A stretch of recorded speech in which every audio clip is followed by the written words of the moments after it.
I'm super excited to be here to talk to you guys today about how to turn your website into a lead generating monster. So as we all know, your website is your number one marketing asset, your 24/7 salesperson, and really the front porch to your business. And we believe at Designzilla that it's your most critical investment that any business can make. So today I'm going to be talking about how you can be targeting the right type of buyer, the importance of design, and establishing how do you create trust with those buyers, CTAs, and how those drive decisions, conversion forms to make sure that we're equipping your website to meet those best practices, and some hacks and some tools that you can immediately be implementing on your website that's going to ultimately help set you up for success. So just a quick intro about Designzillas. So I am the Chief Zilla. I started this agency in 2007. We are a digital creative agency based out of Orlando, Florida, coming up on our 10-year anniversary next year. So our team, we're structured with a unique blend of digital mastery. So everything from strategy to marketing, design, and website development. We have an in-house team that all work harmoniously together to really help our clients achieve success. For us, creativity is at our core.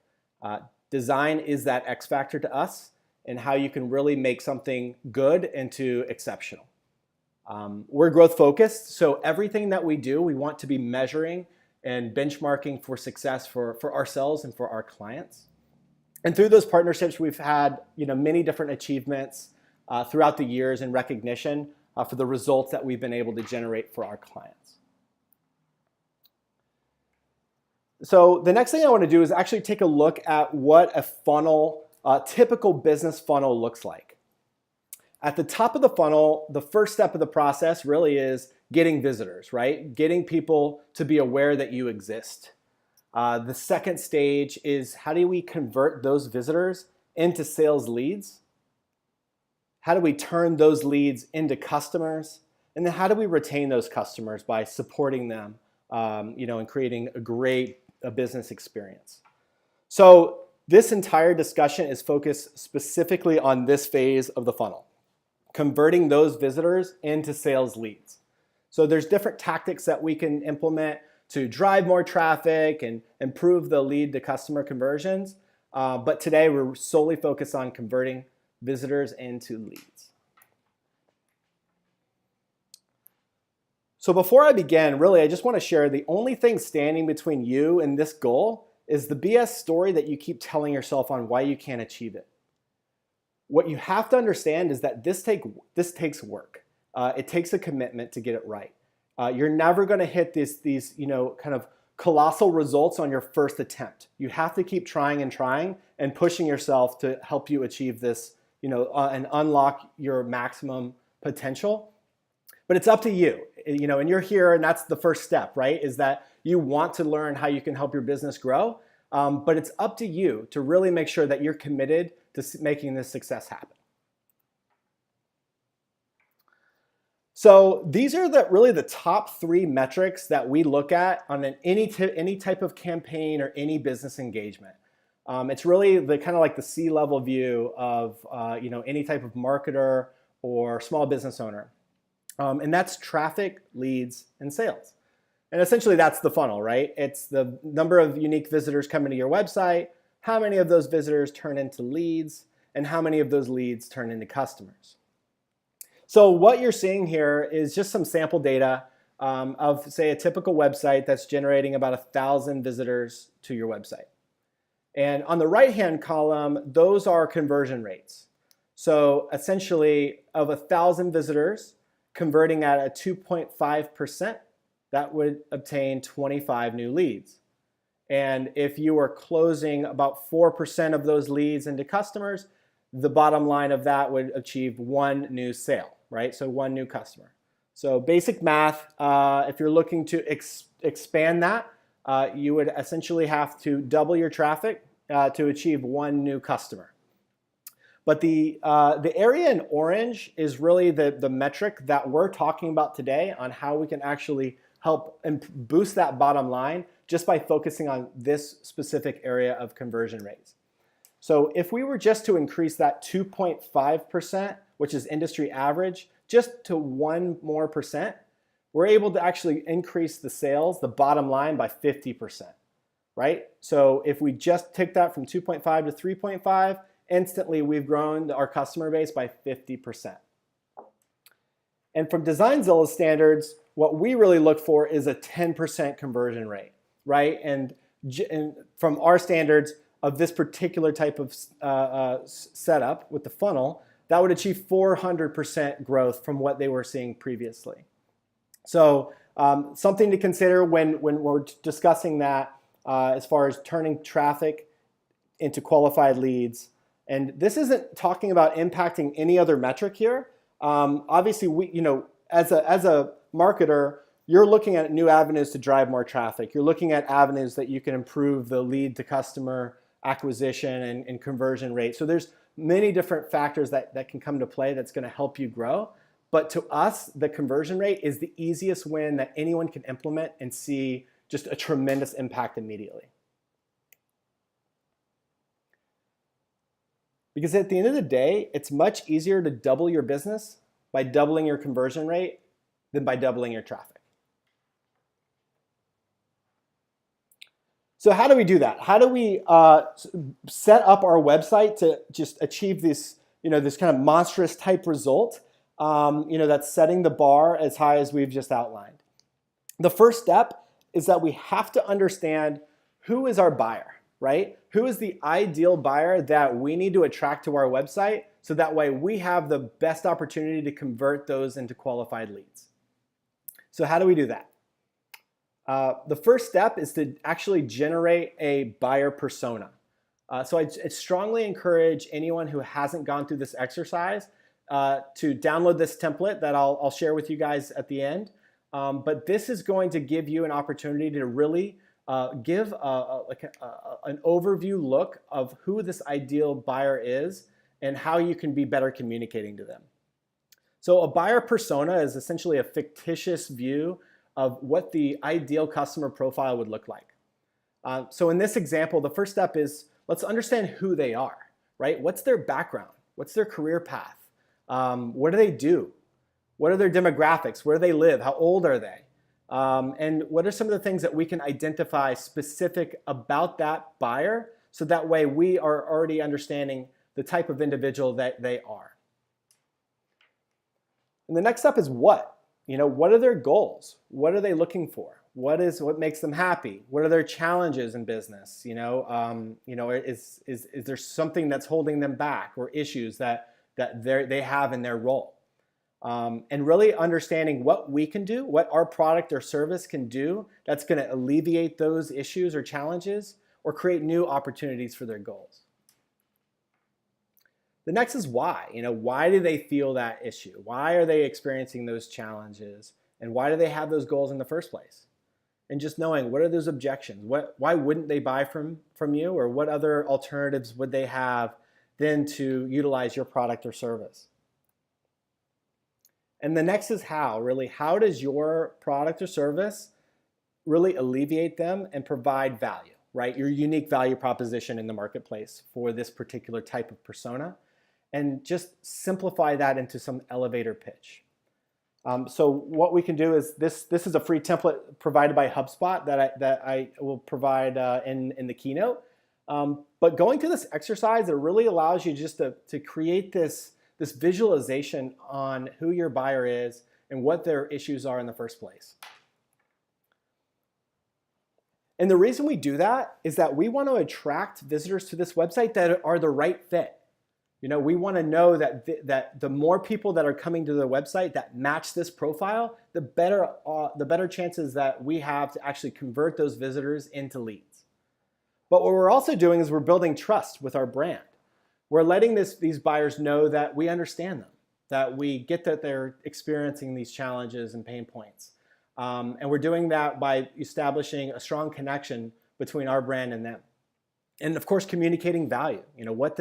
What does our website provide? What does our product or service provide that's going to help them obtain their goals? And by doing that, it allows us to put ourselves in their shoes, and see things from their perspective. If you Google alternatives to your brand, what are they going to see? How are they going to experience you? And what feelings will it invoke when they visit your website? So having asked one woman to marry me, and that one woman saying yes, that gives me a 100% conversion rate for that proposal.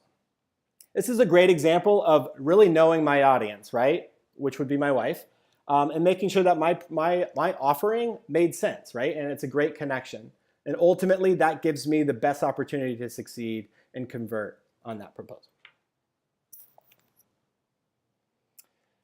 Okay, so now that we understand who our buyer is, what makes them tick, what their goals and challenges are, and how do we just frame the communication to establish that trust, the next we need to look at is design, right? To us, as I mentioned before, design is that X factor. Design. If we've all been to a website and we didn't feel that this was a credible place, it made us feel a little uneasy. Is this a real company? And you have all these warning signs on why you shouldn't be there. But likewise, we've experienced websites that made us feel good. It made us feel like, wow, they get me. I belong here. This is engaging. This is exciting, right? And design really invokes that type of emotion. And it's the one thing that I would really recommend everyone to do is to make sure that you're investing in your brand's presentation online. So I wanted to share a couple examples of some of the design work that we've been able to do with some clients. The first is for Advantage Rent-A-Car. So they're an international car rental company. So what we've been able to do with them from design, if you've ever been through the process of renting a car, it's not the best thing that you'd want to be doing and spending your time on. So we wanted to create something that was very intuitive, it was easy, it was professional, modern, slick, and just overall just painless, And so the goal here is to just make this, to really build the credibility and the authority of the brand and focus on that user, that we can simplify their process of making a reservation. This next example is Bethel Farms. So what they do is they actually ship turf grass directly to the consumer's home. So what we've done with design is be able to really create this scene, right? And evoke this motion of seeing this family running happily through their yard barefoot in this green grass, right? And it just creates this scene of, wow, I want to be there. I want to experience what they're experiencing.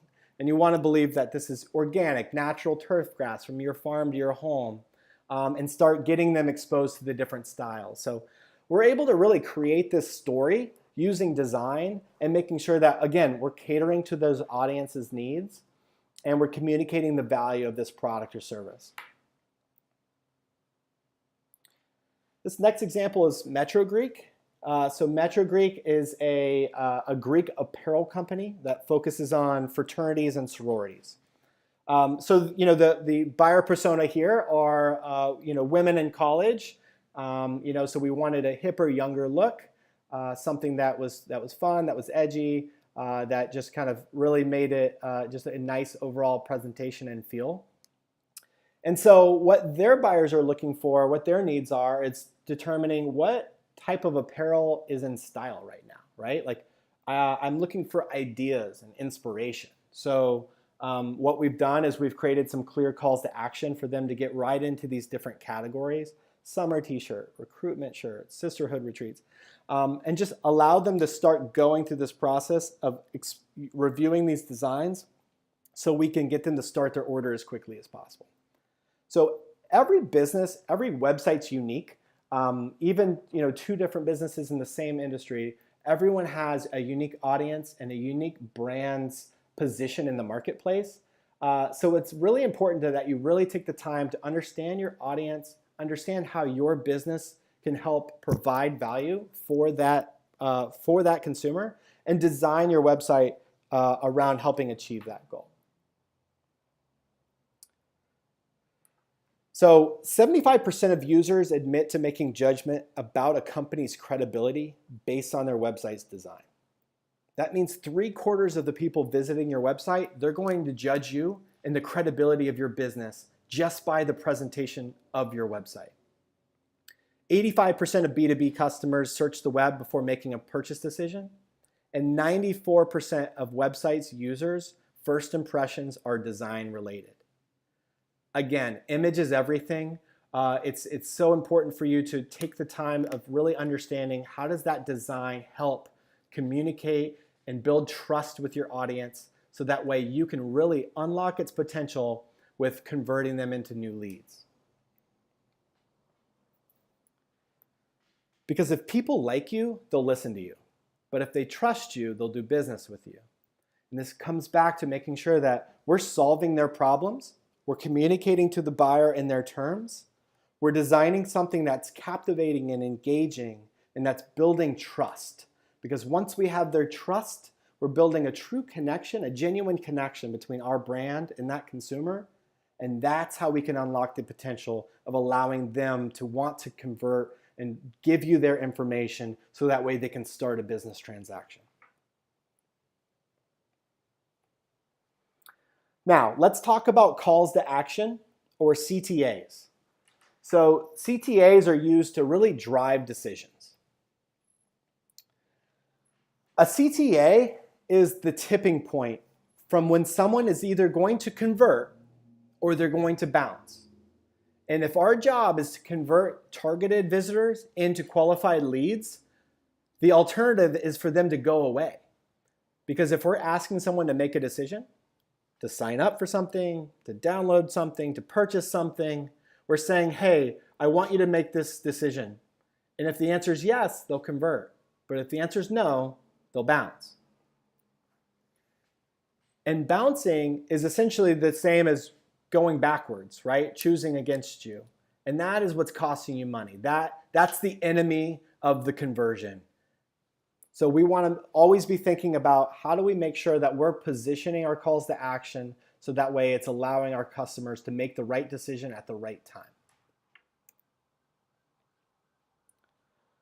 So here's an example that I wanted to share, and this is just a great use of a call to action. So our headline says, want more email subscribers?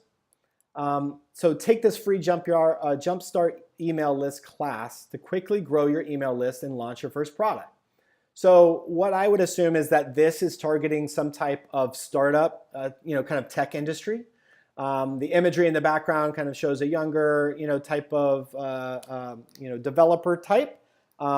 He has a pain point. He needs email subscribers. He's looking to, utilize this particular class to help him alleviate that pain point. The call to action is a contrasting color. It pops, it draws your eye right to it, and there's an action verb. It says start class now. So I know exactly what's going to happen when I click that button. It's supported with some credibility logos that makes me feel that, wow, this particular brand or service has backing, has credibility. So that way I feel instantly that I can trust this particular service. So the next example is Evernote. So what I love about this particular design is that on the right-hand side, you can see this particular individual who was he's really well put together, right? He's looking at his screen, he's very organized, he's got his checklist, and everything just seems to be working for him. And if we look at the tagline, remember everything, that's the challenge that this particular persona is facing, right? They are not organized. They're looking for something that's going to allow them to become that individual. So I'm showing this scene of what I want to become. And I'm coupling it with a tagline that says, remember everything, right? So that is the initiative of why I'm making this decision to download this particular product or enroll in this service. And the next example is teamwork. So similarly, this is showing a kind of group of people, a team, and their heading is high performance teams run on teamwork, right? So if you're currently working in a group setting and you're focused on efficiency and organization, you want to make sure that you're high performance, right? So it's speaking right to me. The 250,000 companies that's they're saying in their subheading, that's building social proof. That's saying, wow, that there's 250,000 different companies that are using this service. So it really shows that they know what they're talking about. Again, the call to action, it stands out. It's the contrast in the color. It's vibrant. It feels clickable. And it's telling me that the action there is to get started so I can start the process of evaluating their service.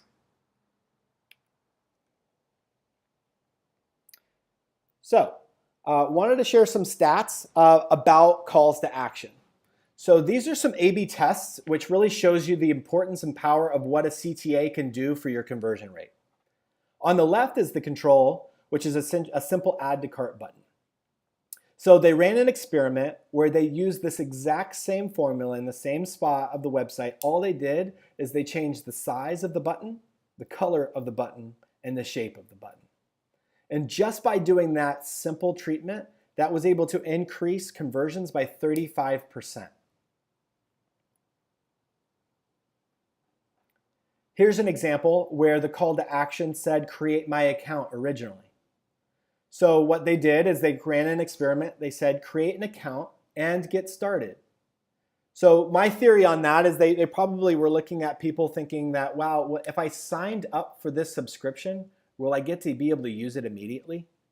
And by saying create account and get started, you're letting the user know exactly what's going to happen. When I click this button, I will be able to create my account and immediately be able to use that service. And again, that was able to increase conversions by 31%.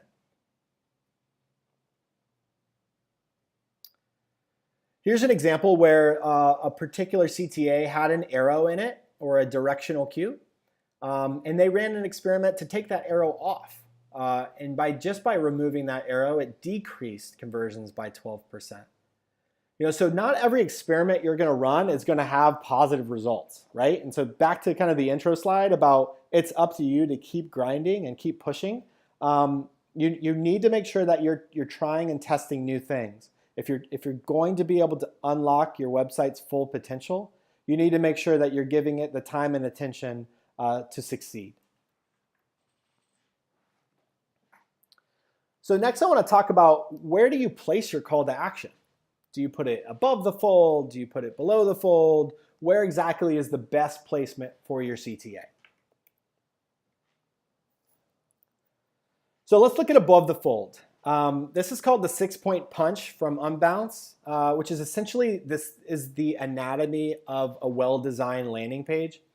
So the first thing that you need is a powerful headline, right? A descriptive headline that really speaks to your buyer and says, hey, I understand your challenge or your need. Complement that with some additional support, like we saw with that teamwork example. About 250,000 other companies are using this. Something that's going to complement that heading. The next, we're going to show a hero shot, right? Something that's going to show your product or service in action. And tell me what the benefits are. If you have 3 to 5 benefits that your product or service can provide to me, say it right here. Then we're going to use our call to action and describe exactly what I'm going to get. And 6, we're going to put some trust indicators so we can make sure that we're building confidence in the buyer, such as a review, logos, a testimonial. But this is a great example of how and when you can place your call to action above the fold.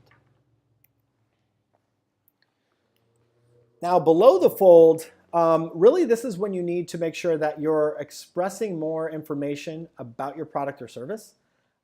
So this utilizes the AIDA marketing model, which is first is let's grab your attention, right? Typically that'll be done in design. Something that's going to stop you in track and say, huh, that's interesting, this looks nice. The next is your interest, right? Show this product in action.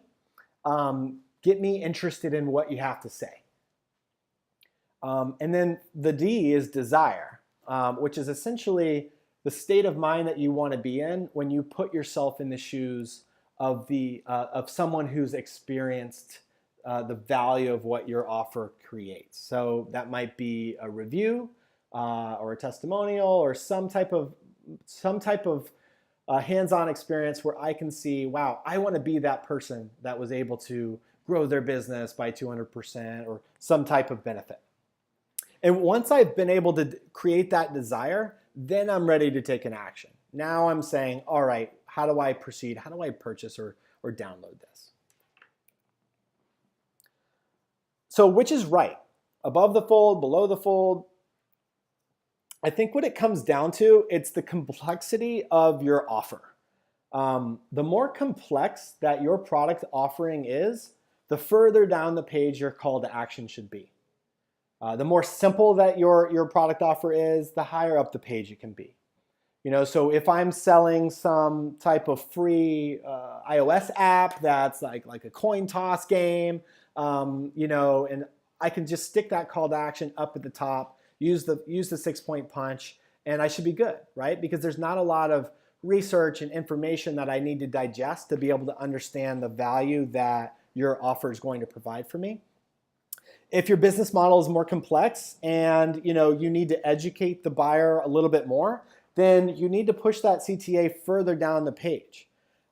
Again, we don't want to ask for them to make a decision too soon, because if we do, they're going to bounce, right? So we need to make sure that they've been able to experience this site and understand its information and interest before we can actually have them convert through a CTA. Okay, so now that we understand the CTAs, how they work, placements of them, let's talk about your conversion forms. So if we're here to build this website into a lead generating monster, there has to be some type of form or conversion point for us to be able to track that success. So typically that'll be done through contact forms or some type of online form engagement. So the first piece of advice that I can give you is to make sure you're tracking your goals. This might sound basic, but you'd be surprised how many businesses skip this step. So make sure that you have goal conversions enabled through Google Analytics. Typically that'll be done on some sort of URL destination of a thank you page. But again, if we're here to make sure that we're optimizing our conversion forms, we have to have a goal that we can track this against. So here's some rapid fire form considerations that you need to think about when designing or implementing your contact forms. The first is the number of fields matter. So what this is saying here is the optimum conversion rate that you can expect with a form that has 3 fields or less is 25%. That same form going from 3 to 5 fields is 20%. And over 6 fields is 15%. So limiting the number of fields that you absolutely have to capture is essential. So choose your form fields wisely. Next is stick to the most necessary information you require, right? So here's some great tips. So asking for age reduces conversions by 3%. Asking for a telephone number or implying that this person's going to get called can cause a 5% dip. Asking for city and state can reduce you by 2%, and asking for your street address reduces that by 4%. So all of these percentage points are all the things that are either going to be working against you in your conversion rates or for you in conversion rates. Because at the beginning, when we talked about just improving your conversion by 1%, what that can do to your bottom line, this is great examples on how things can be chipping away at your percentages. And an interesting fact, there's actually been no fixation on eye tracking to show that if people have required fields, if that is altering someone's decision to convert or not. So meaning required fields doesn't really weigh in on people's decision to convert.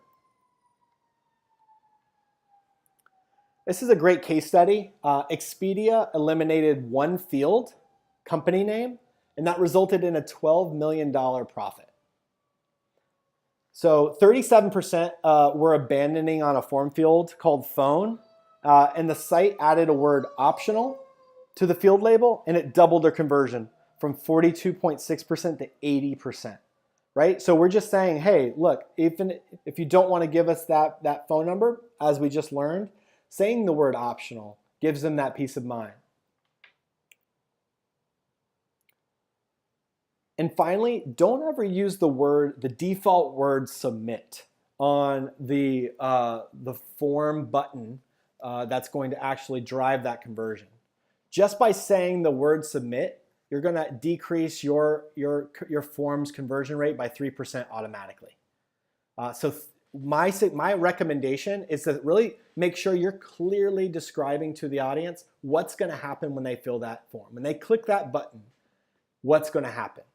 So if it says download this free ebook, request this consultation, tell me exactly what the action that I'm taking by clicking this button is. So let's talk about some examples. And what I'm going to be doing is first I'm going to give this particular walkthrough on some things that Unbounce has done really well. And then I'm going to have some other projects that are up on the screen or other websites that are on the screen. And I'd love to just open that up to the audience to really chime in on things that they could see that might need improvement or things that are being done really well. So first I want to talk about Unbounce. What they've done, and really this is just a really well done design that's set up for conversions. The heading is very open. It's saying landing page conversion course. So instantly I know what it is. There's a directional cue that's taking me right to the form. That's supported with a subheading that says 30 days to higher marketing conversions. In 30 days, you'll be generating more leads and more sales. That's what I'm looking for. So what it's also doing, it's limiting the number of form fields that it's asking me. First name, email, and then the call to action, if you look at that, it says start my free 30-day landing page conversion course now.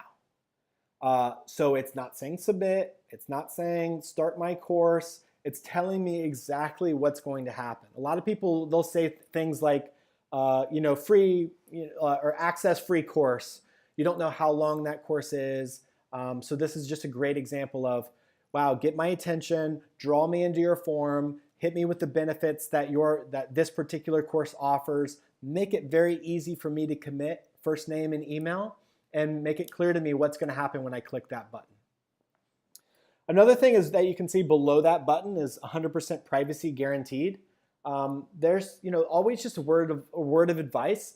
Just tell people that you're not going to spam them or that you're not going to use their information to sell that off or to abuse that privacy policy.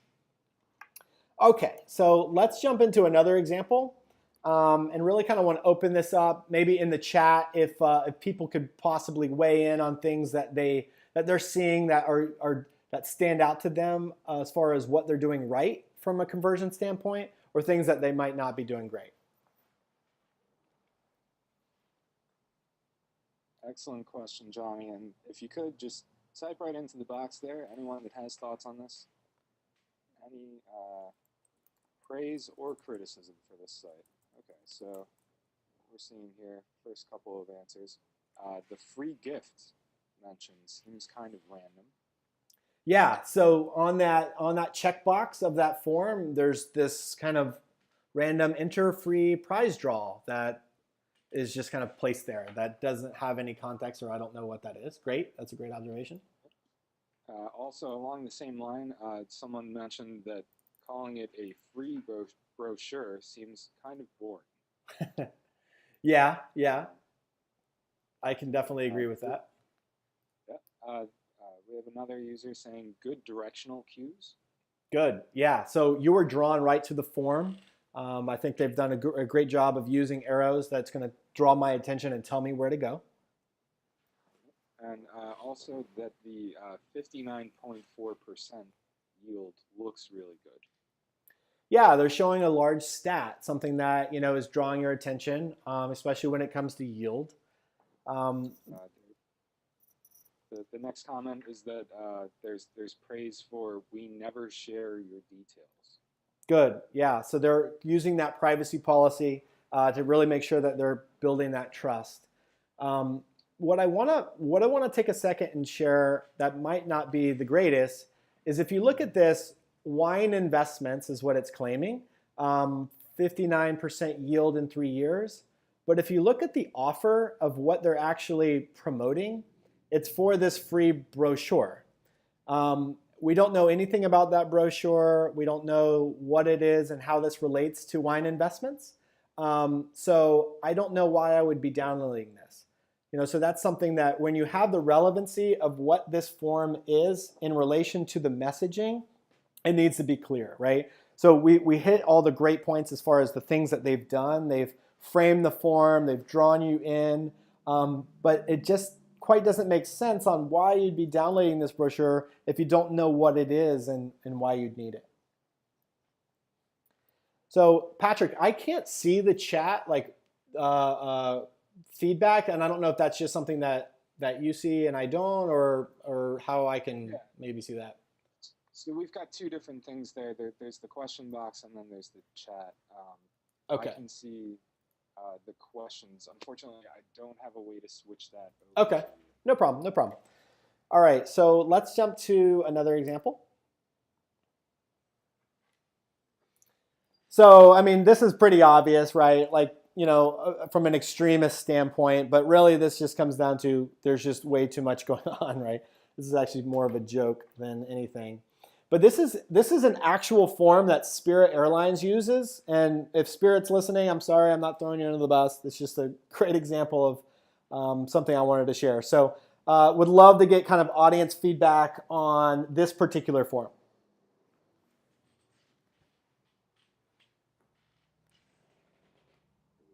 We've got some responses coming in. The first one being that there's too many fields. Yes. Be a consensus here. Too much math, too lengthy a form. Yeah. Too much information requested that they bounce right away. Everyone seems to be along the same lines with this one. Yeah.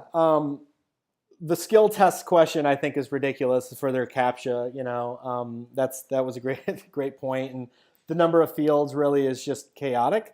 I think the use of carets, those little arrows, are distracting as well. So that's a great point. I don't know what the CTA enter means. Am I entering a place? Am I entering this promotion? They're also saying that let's see, that I could be receiving emails from Shell. And I have to have some entry ballot number, which I'm not really sure what that is. But, I think that we hit the nail on the head, right? Number of fields. They're asking for way too much. It's unclear what it is. They're making it difficult for people to actually fill this out with doing complicated math. And you're just not really sure what it is that this form is trying to do. Here's another example. I'd be curious to hear what the audience feels about this particular site.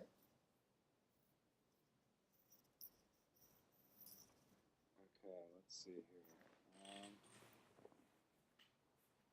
Chat window. There's a lot of content to read. Yes. Let's see.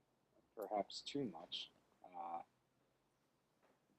No chat window. The form is nice and short, but the surrounding text is a sight for sore eyes. Good. Or a sore sight for eyes, perhaps. Let's see. Too busy, text heavy, easier than the last one. Mm-hmm. Not sure where to look. Good. The submit button makes it look like the page is broken. Good. I guess because of the off-center placement there. Mm-hmm. That's very insightful.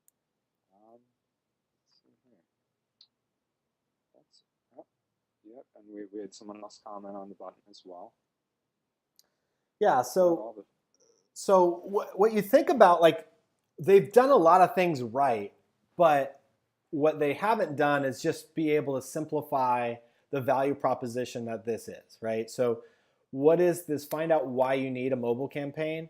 And there's just so much information there that I'm not going to read. So simplifying the benefits of it. They've shown credibility logos.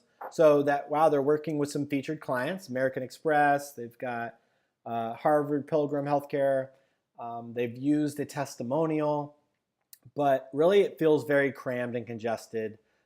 Great point about the submit button overlapping. It feels like that form is broken. But also what the call to action is to start your SMS campaign today. And there's a ribbon above that that says ask about our pilot program. So I don't know if this SMS campaign is related to that pilot program or what. So great feedback, everybody. That's excellent assessment. And here's one final example. Okay, so we're opening this one up for some more feedback. Just jump right in here. Okay, first comment is saying that this one looks perfect. Looks perfect. Let's get some more feedback. It's kind of irrelevant who made this, but let's get some praise or criticism. Comment on the form, the video, the flow of the words. Okay, so not sure what I'm getting if I fill it out. Simple customer review on top. Video if someone is too lazy to read. Mm-hmm. They use the word submit. There so it is. Not be best CTA. That's the one I was looking for. Praise for the video. Another about submit. Let's see. I know what I'm getting. A sales call. Yeah. So great. This is excellent. Coupling your form with a video, I think is smart. Assuming your video is under a minute. I think that typically if you can contain your form into some sort of container, it helps just draw more attention to it. Submit was the big, although they have contrast on their color and their shape, submit is not the ideal CTA for that button name. So great feedback, everybody. Let's see. Okay, and so I also want to make sure that we tap into mobile. Obviously this is the world that we live in, right? And we can't expect that all these visitors coming to our websites or landing pages are on desktops. So we have to really be hyper focused on that conversion point with mobile first in mind. Going back to Advantage Rent-A-Car, they're here to reserve a car.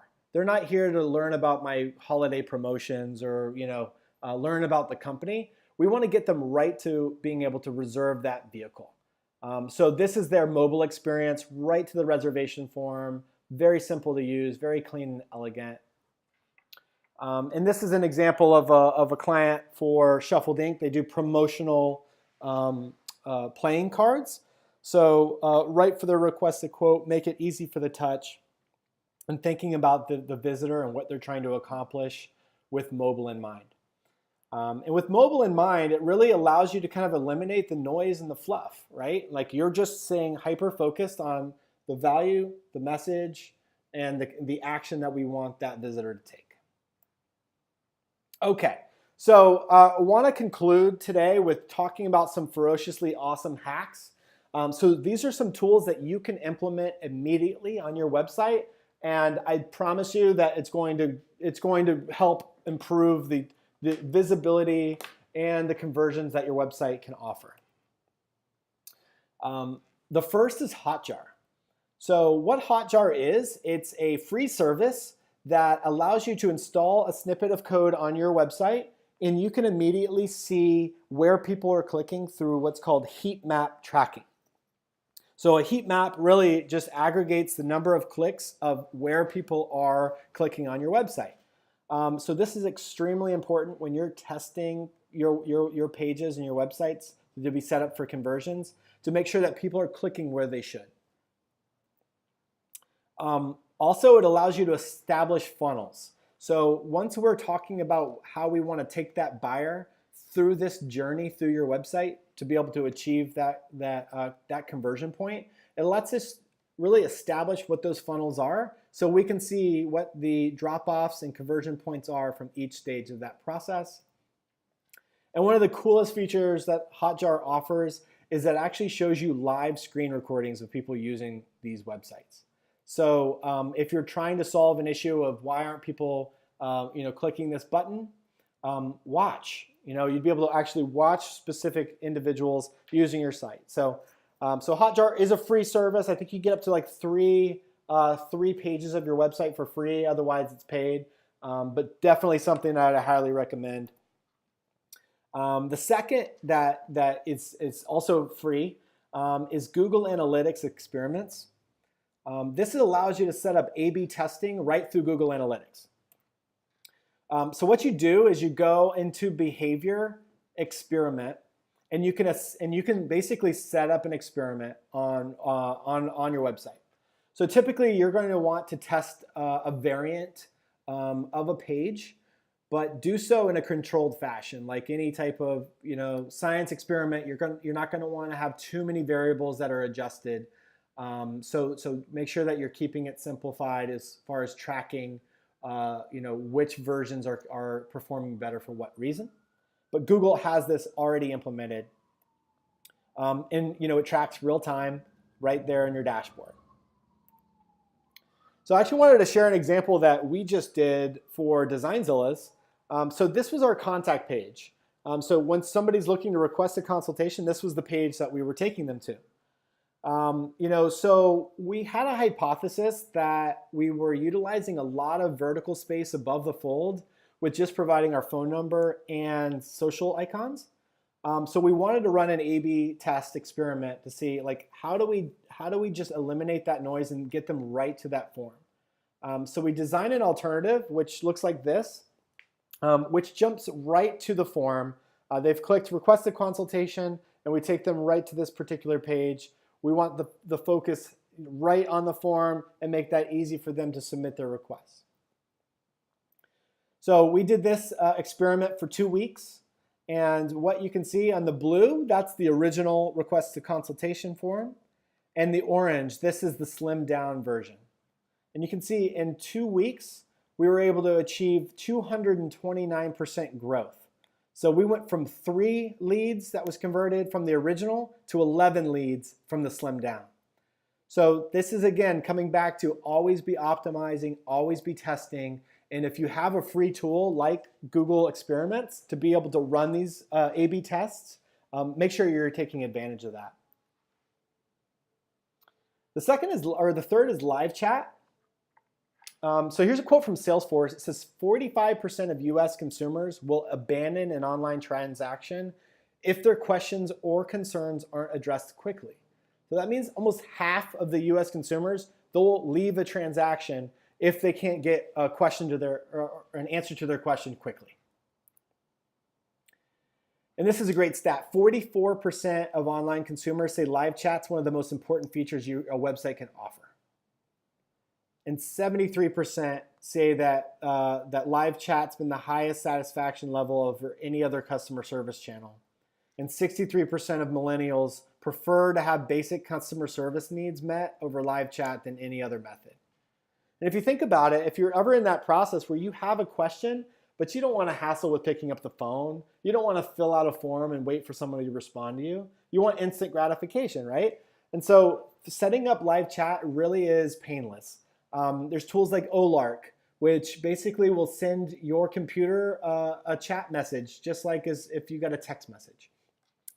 So the tips that I would have here is make sure that your website's taking advantage of live chat, but you have to make sure you have somebody to manage this chat. There's nothing worse than trying to use live chat and nobody's answering. That's creating a bad brand experience. So make sure you're taking advantage of that and making sure your business is set up to actually support that service. And the other tip I'd have is, if you can't necessarily get somebody to give you their full information or their full consultation request, take advantage of grabbing an email address. Look at an opportunity to provide them with some sort of value or some type of low commitment, top of funnel offer that they would be willing to at least exchange an email address with. There's tools like HelloBar that you can implement right to the top of your website that is very simple to do. But if you think about it, if they're not quite ready to buy or to request a sales presentation, they might be willing to at least exchange an email. And through that email, you can nurture that lead into becoming closer and warmer throughout that process. Opt-in Monster is a great solution for capturing emails like this. And finally, Lead In. Lead In is a tool that allows people to be able to grab really small form tidbits, such as this is being shown like as if it was a pop-up message or a bounce away offer. You can configure it to slide up, slide down, kind of peek in from the right, take over the screen, but really allows you to kind of promote pieces of content that you can use as opportunity as a lead magnet to grab that email address. And there's a WordPress plugin. It's easy to install and it's free. So it's a great tool, great resource for that. So in conclusion, I just want to say that people ignore design that ignore people. At the end of the day, there's a human on the other side of that screen. There's somebody that's engaging on your website. And you want to make sure that your brand is presented in a way that's being helpful and that's respecting the fact that there's an actual person behind there. So always make sure your design is helping solve a problem or create needs for your audience. So I want to thank everybody and make sure that you always remember, never submit. So that's the kind of the conclusion of my presentation. I do have some info here, so if anyone wants to stay connected with me over Twitter, it's Johnny the Zilla, my email and website, and then if you want to be able to download these slides, they're available online at that bit.ly URL below. John, thanks so much. Excellent presentation. Thank you. There's a lot of information in there, and we are getting some good feedback. Do we have time for brief Q&A here to go past the hour mark? I do, yes. Excellent. All right, so before we dive into that, I'm just going to launch this quick poll. So as I'm doing this, if anyone hasn't typed in their question already, feel free to submit it, but I did want to do a quick plug. We are making available the 15-day trial of SEMrush, the mid-level of our platform, which is the guru level. And for those of you who aren't aware, SEMrush is kind of an all-encompassing digital marketing tool. We make available competitive data analysis on SEO, PPC, social media, and more. And we're always expanding the tool. There's constantly new features being added in. So if you don't know much about it, we're also making available a live online demonstration with a member of our team where you can ask all of your questions. And we will be following up with the trial for you. All right. Thank you, everyone who put in on that. This first question here, John, what was the last tool on the list there? Lead In. Some cut out for a moment. Sorry, it was Lead In. Great. Thanks for that. Okay, are there certain color schemes that you would recommend avoiding? I know that there's a lot of advice online for which colors are great for, say, luxury items or for financial and so forth. Are there any pairings that you've seen that really alienate people? It depends on the brand. And I don't think that there's typically a color that would work against an industry or market. I think you'll see a lot of similarities, like a lot of blue in healthcare, kind of ease and and really making people feel calm. You don't see a lot of red, for instance, in healthcare, but doesn't mean that that color would necessarily work against that that brand. So I don't know. I think that things that are distracting or colors that leave people feeling uneasy, so for instance, you wouldn't want to use a lot of light poppy neon type colors if you're, selling some sort of, personal type of consulting service or something that's really professional or that has to do with maybe a medical condition or, things that, that you wouldn't want to really make the audience feel uncomfortable. And also, you wouldn't want to use kind of like bland colors when you're trying to sell something exciting. So I think it's just kind of riding the wave in the vibe. Great advice on that. Let's see here. This next question. So we had a lot of information today. And as far as prioritization, if we have someone doing self-edit on their page, what would you say would be perhaps the most important 2 or 3 areas to focus in on as far as the CTA, beefing that up? Okay, so I'm assuming that it's some type of CTA that's pertaining to requesting a consultation or requesting their service.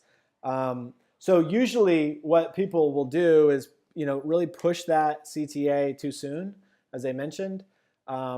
We want to make it accessible, but we want to do it on the user's terms.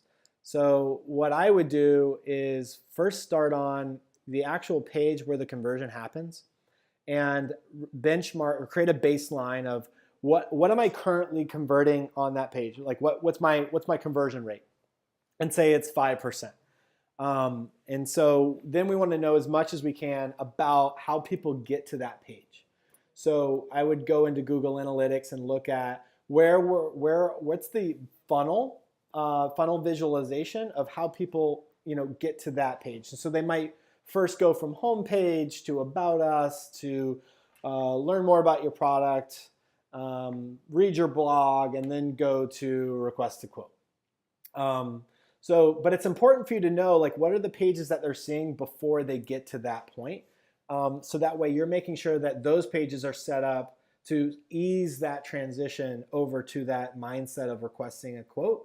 So you almost kind of work bottom up, right? So you're really focusing on the first step is where that actual end action is going to perform, and start working your way backwards to the point where you're building a clear funnel to get them to that page.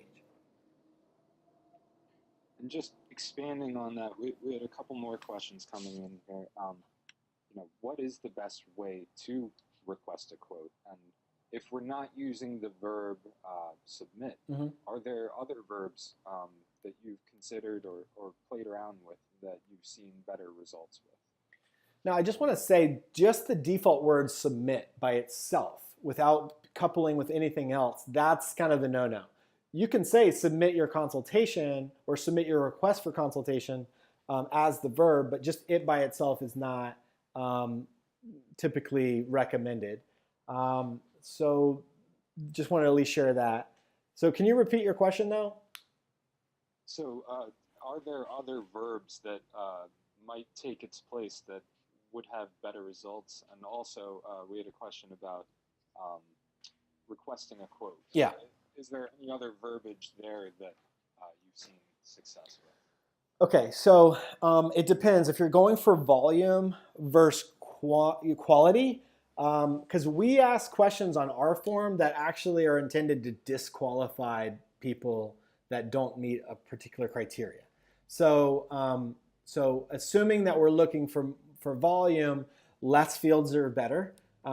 First name and email are the 2 givens because you're going to want to at least know the name and be able to contact that person. Phone number, and also depends on your service model. Phone number, and then can they describe for you what they're looking for, or describe their challenge, or what's the goal that they're looking to achieve with reaching out to you. Let them really kind of open up.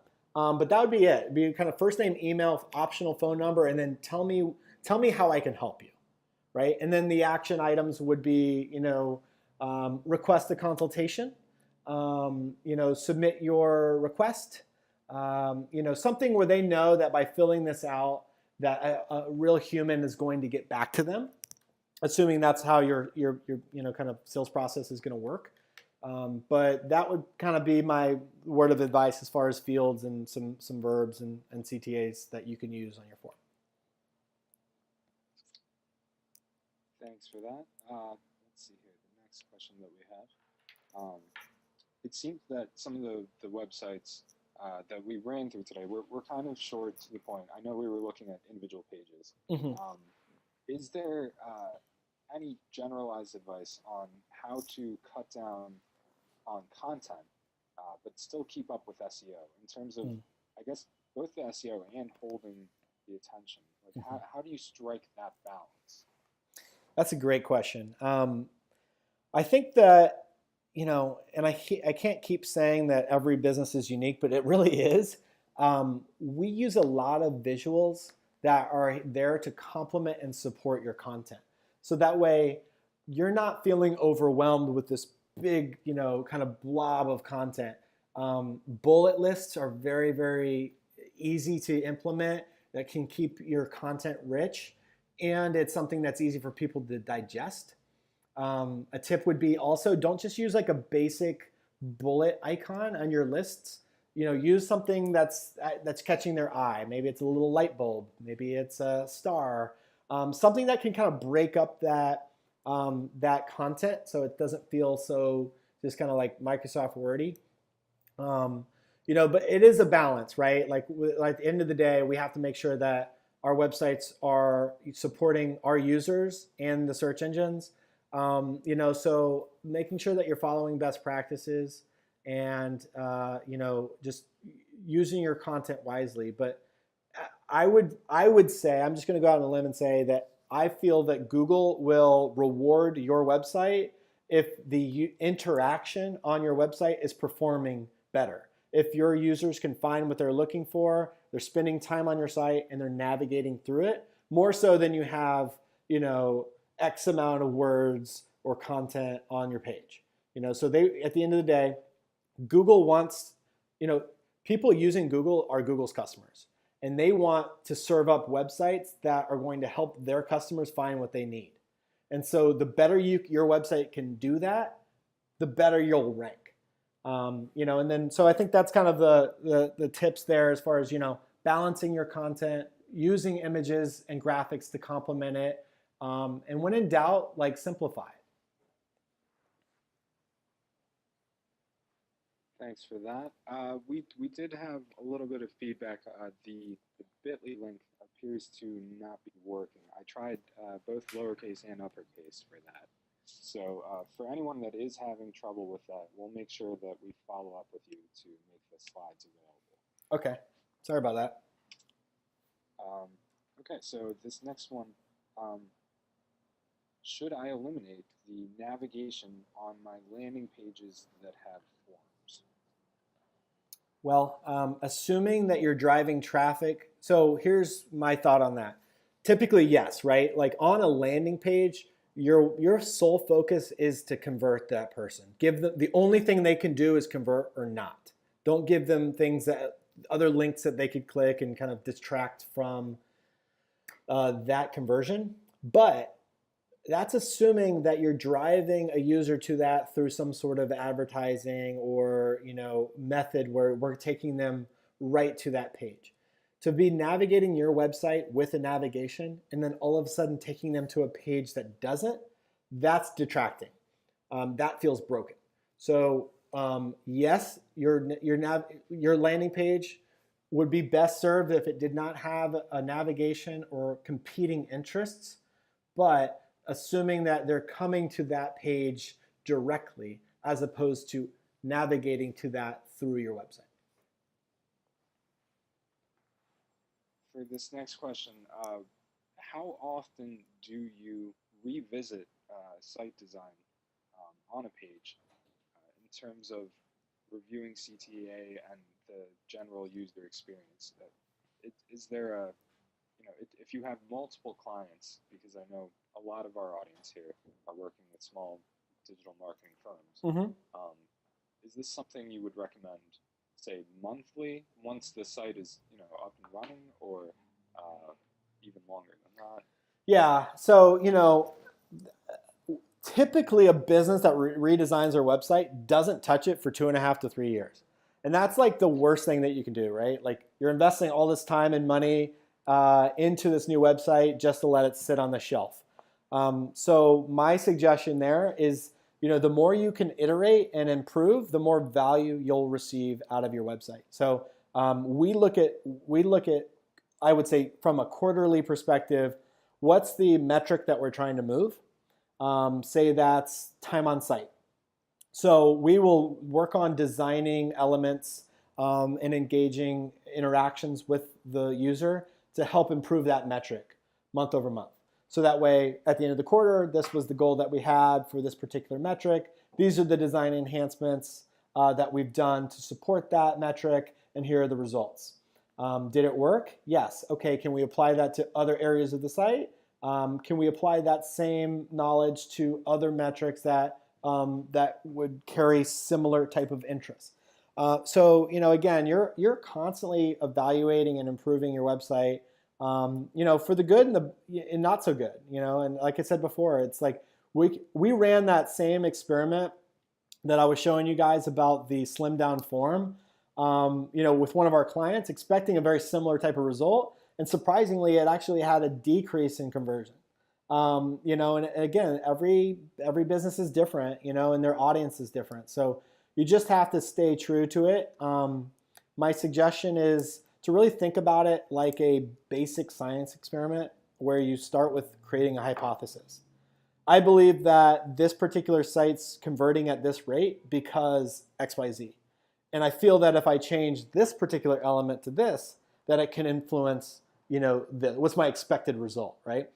And here's how I'm going to implement it. Here's how I'm going to test it. And here's how I'm going to know if this worked or didn't. So some sort of organization that you can follow that's going to allow you to kind of follow some sort of standard. So otherwise, it's not just like everybody's making all these design changes and you don't really have any clear way of knowing what's worked or what hasn't. John, thanks so much for your time during the Q&A. We've got a lot of thank yous out of the audience, and I know that this information could prove to be very valuable to them. Excellent. Well, thank you so much. I'm going to get that updated Bitly link over to you, Patrick, and if you can make sure that the audience gets that, I'd greatly appreciate it. Will do. All right. Thank you to everyone who joined us today. Be sure to tune in tomorrow at 11 a.m. Eastern Time. We're having our weekly SEM Rush chat on Twitter. You can follow along with the hashtag SEM Rush chat. And also, we will be providing more webinars to you on a weekly basis, so be sure to tune in to semrush.com/webinars for more information on that. Have a wonderful evening, everyone. Thanks, Patrick.